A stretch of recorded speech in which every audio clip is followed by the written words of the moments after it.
When I was a kid, I always believed family meant forever. That no matter how messy things got, we'd still show up for each other, birthdays, holidays, even random Sunday dinners.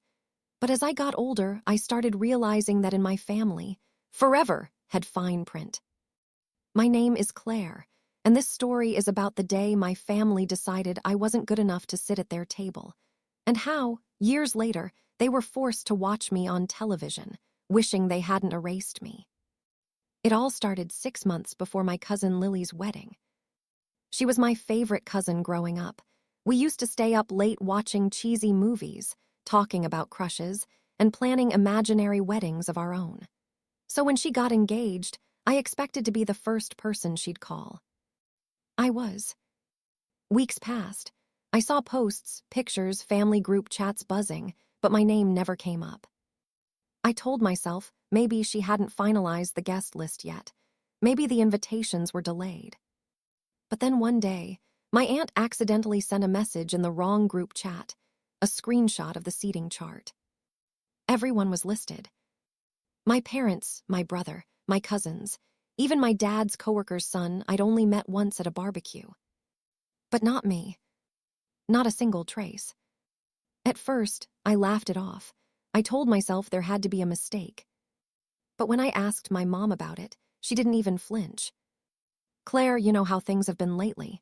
It's just easier this way. Easier. Like cutting me out of a family wedding was a simple administrative decision. That night, I sat alone at my tiny apartment table, scrolling through the engagement photos that everyone had commented on but me. I could feel the lump in my throat forming as I realized I wasn't just forgotten. I was excluded, deliberately. And the reason? Because I had chosen to follow my dream, a dream they never believed in. See, 2 years earlier, I had left home to chase a career in television production. My dad called it a childish fantasy. My mom said, "We don't talk about those things in this family." But I worked hard. I got internships, then small projects. And slowly, I started climbing. So maybe that's why they didn't invite me. Because my success reminded them of how small their world really was. At that moment, sitting under the dim light of my kitchen, I made a promise to myself. If they didn't want me at their table, I'd build my own stage. And one day, they'd have no choice but to see me. For weeks after the wedding invitation, or lack of it, I felt hollow. It wasn't just about missing a party. It was about what it represented, that I wasn't considered family anymore. I tried pretending I didn't care. I told friends, "It's fine, I'm busy with work anyway." But at night, when I lay in bed, I scrolled through the family group chat photos, everyone dressed in shades of gold, smiling under chandeliers. My sister twirling on the dance floor, my mom laughing with relatives I hadn't seen in years. I wasn't there, and no one seemed to notice. That hurt in ways I can't even describe. Because when people talk about betrayal, they often think it's loud, screaming matches, slammed doors. But in reality, it's often silent. It's the sound of people you love, simply moving on without you. For days, I couldn't focus. My job at the small production company was demanding, and I was already struggling to get noticed among dozens of interns who were louder, bolder, and more connected. But that rejection, being cut off from my family, did something to me. It sparked something fierce. I remember standing in front of my bathroom mirror one morning, staring at my reflection. My eyes were swollen from crying, my hair a mess. And I whispered to myself, "If they think I don't belong, I'll show them what I can build on my own." That's when everything shifted. I started saying yes to projects no one else wanted, boring editing jobs, 3 a.m. production shifts, documentary shoots in the freezing cold. I didn't care. I worked harder than I ever had in my life. The first few months were brutal. I barely slept. There were days when I thought maybe my parents were right, that I'd made a mistake choosing this path. But every time I wanted to quit, I remembered my mother's voice saying, "It's easier this way." And I'd keep going. Then one day, my boss, Nathan, stopped by my desk. "Claire," he said, "we need someone to take the lead on this new pilot project. Small crew, tight budget, but it could be good exposure." I didn't hesitate. "I'll do it." That project changed everything. It wasn't glamorous. It was a late-night docuseries about local artists struggling to make a name for themselves. But I threw everything I had into it: research, interviews, storytelling. When the final cut aired on local TV, people noticed. The production company started getting calls. And then one day, Nathan pulled me aside again. "You've got something, Claire. The way you tell stories, it's raw, real. Don't lose that." That was the first time anyone, had ever said something like that to me. And for the first time in my life, I believed it. The girl they forgot about was beginning to rise. Quietly, steadily. And the best part, they had no idea. Months turned into a year. And in that year, everything about me changed. The timid girl who once begged for family approval had vanished. What replaced her was a woman who worked relentlessly, who stopped waiting for validation and started creating her own path. My first docuseries, The Streets That Dream, went modestly viral. Not millions of views, but enough that people started recognizing my storytelling style. Small online magazines wrote about it. Local galleries reached out, wanting to feature the artists I'd filmed. And suddenly, I wasn't just an intern anymore. I was a director. The promotion wasn't glamorous. The pay barely covered rent. But when I saw my name on the screen under "Directed by Claire Thompson," it was like oxygen. I remember that night. I sat alone in my small apartment, takeaway noodles on my lap, watching the credits roll. And I whispered, "You did it, Claire." It wasn't loud, it wasn't grand, but it was victory.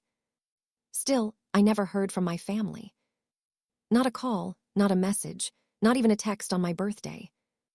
It was as if I had been erased. Then one day, a message popped up on social media. It was from Emma, my cousin, the one who used to call me her partner in crime when we were kids.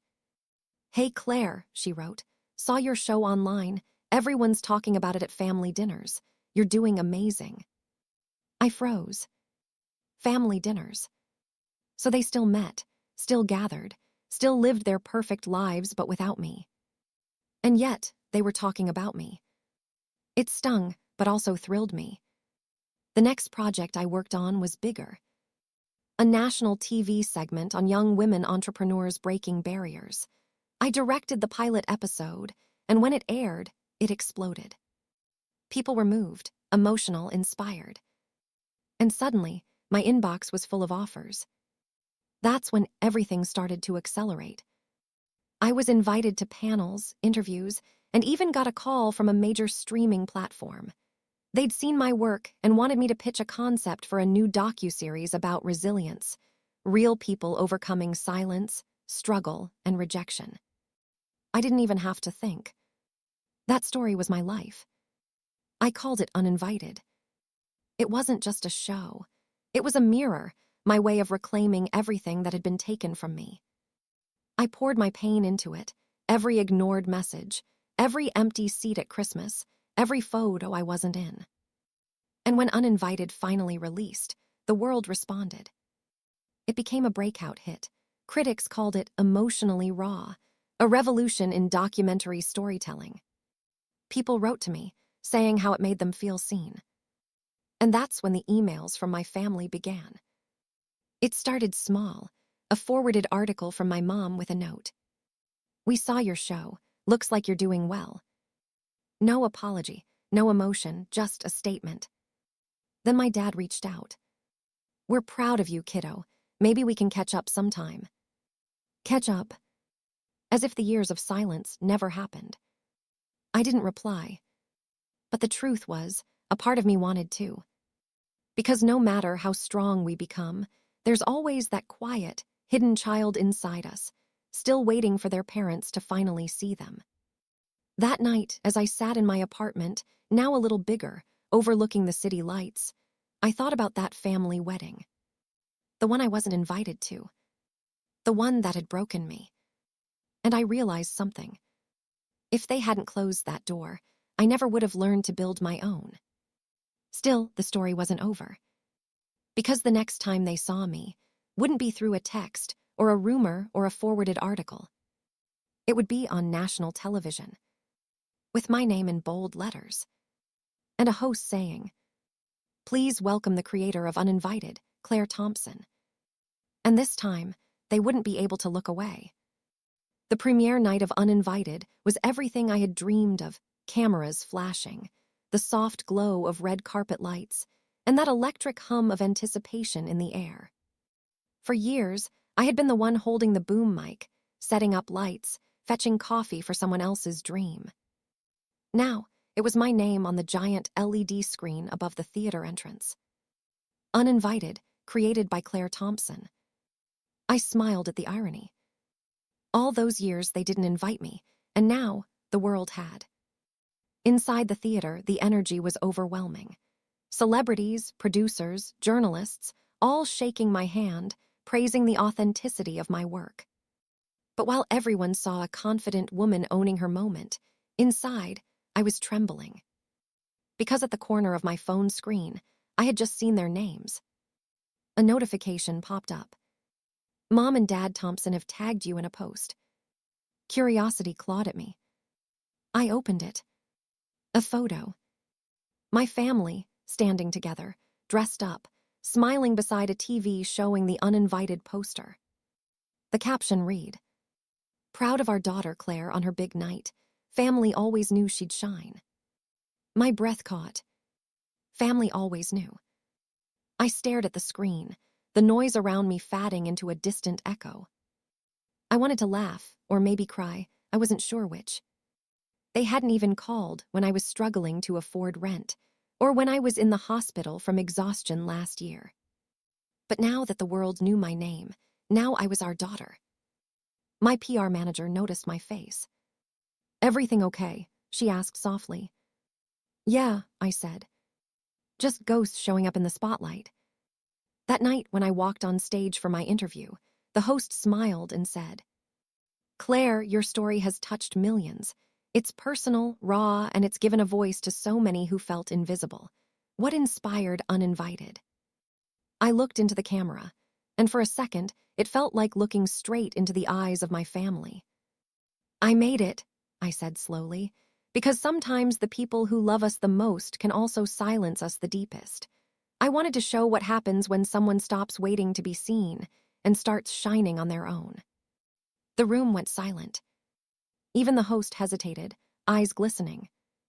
When the interview ended, I went backstage to find my phone blowing up. Dozens of missed calls. Texts. From Mom. From Dad. From Lily, my sister. "We're so proud of you. We didn't mean to hurt you. Can we talk?"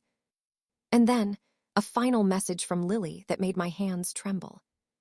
"We didn't invite you to my wedding because Mom said you steal the attention. She thought you'd make it about you. I didn't agree, but I stayed quiet. I'm sorry." I sat there, reading those words again and again until they blurred. They thought I'd steal attention, when all I ever wanted was a seat at the table. That night, I didn't reply. Instead, I turned off my phone, stepped out of the theater, and walked down the empty streets of downtown LA. The city buzzed around me, car lights, laughter from restaurants, the distant hum of music, but I felt still, calm, whole. For the first time in my life, I didn't feel like the uninvited one. Because I had finally realized something. I didn't need their invitation. I had built my own stage. 2 weeks later, I was invited to appear on a morning talk show, the biggest one in the country. The same kind of show my family used to watch every Sunday morning while ignoring my voice. As I walked backstage, one of the producers handed me a note. "There's a surprise for you in segment 2, she said mysteriously. I smiled politely, but didn't think much of it. Until I stepped out under the bright lights and saw them. My parents. My sister. Sitting in the audience. Front row. The camera panned across their faces as the host announced, "Today's episode is about reconciliation, And we have a special surprise for Claire Thompson." The audience clapped. The camera zoomed in on me. I froze. Every muscle in my body went still. They stood up and smiled awkwardly. Mom waved, eyes glistening. Dad mouthed, "Hi, sweetheart." The host said gently, "Your family's here to tell you how proud they are of you and how sorry they are for what happened." The audience sighed, touched. But I just stared at them. Years of silence. Years of being invisible. And now, under the camera lights, they wanted forgiveness, not because they felt it, but because the world was watching. I smiled faintly and said, "It's good to see you all." But inside I thought, "You didn't show up when I needed you most. Don't show up now that I've made it." The host turned to me and asked, "Do you forgive them?" The room went still. Every eye on me. I took a breath. "I forgave them a long time ago," I said softly. "But forgiveness doesn't mean going back. It just means I stopped carrying the pain they left behind." The audience erupted in applause. Tears rolled down my mom's cheeks. But for once, I didn't feel responsible for her emotions. That night, as I walked out of the studio, I saw the reflection of the city skyline in the glass doors. And I whispered to myself, "You don't need to be invited when you own the room." The lights on the soundstage were bright, almost blinding, the kind of brightness that makes you feel like you're standing in a dream. Claire had just finished her live TV interview, the one that would change everything. Her documentary, Silent Bloodlines, had gone viral overnight. Thousands of people were talking about how brave she was, how raw and emotional her story felt. She had exposed the truth about growing up invisible in a family that only cared about appearances.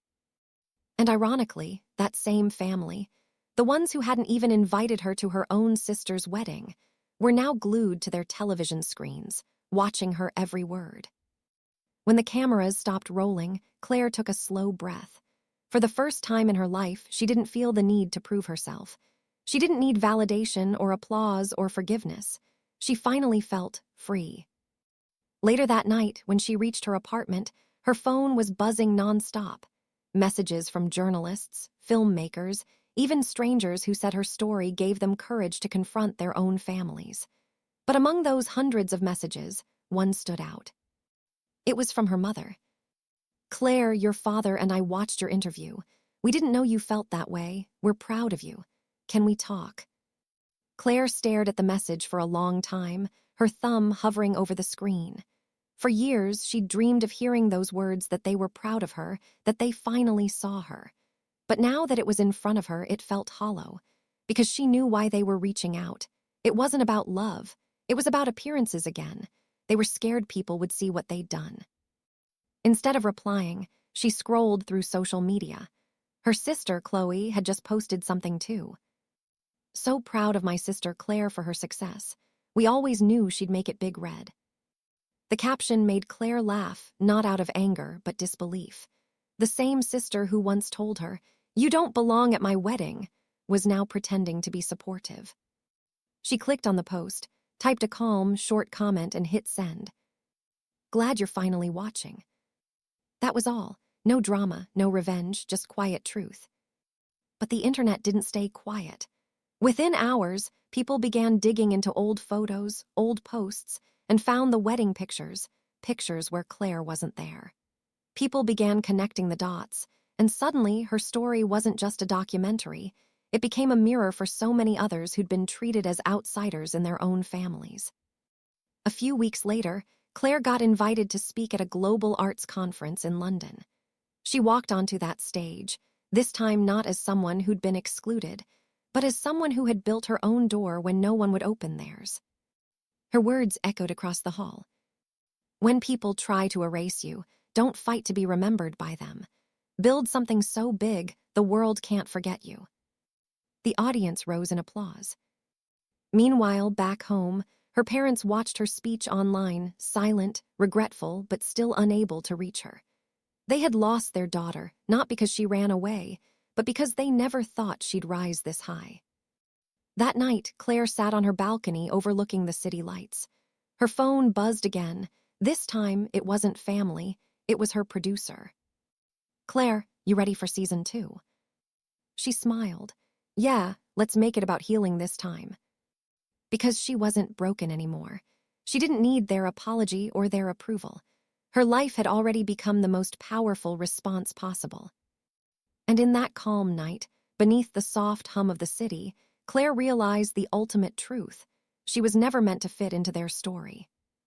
She was meant to write her own.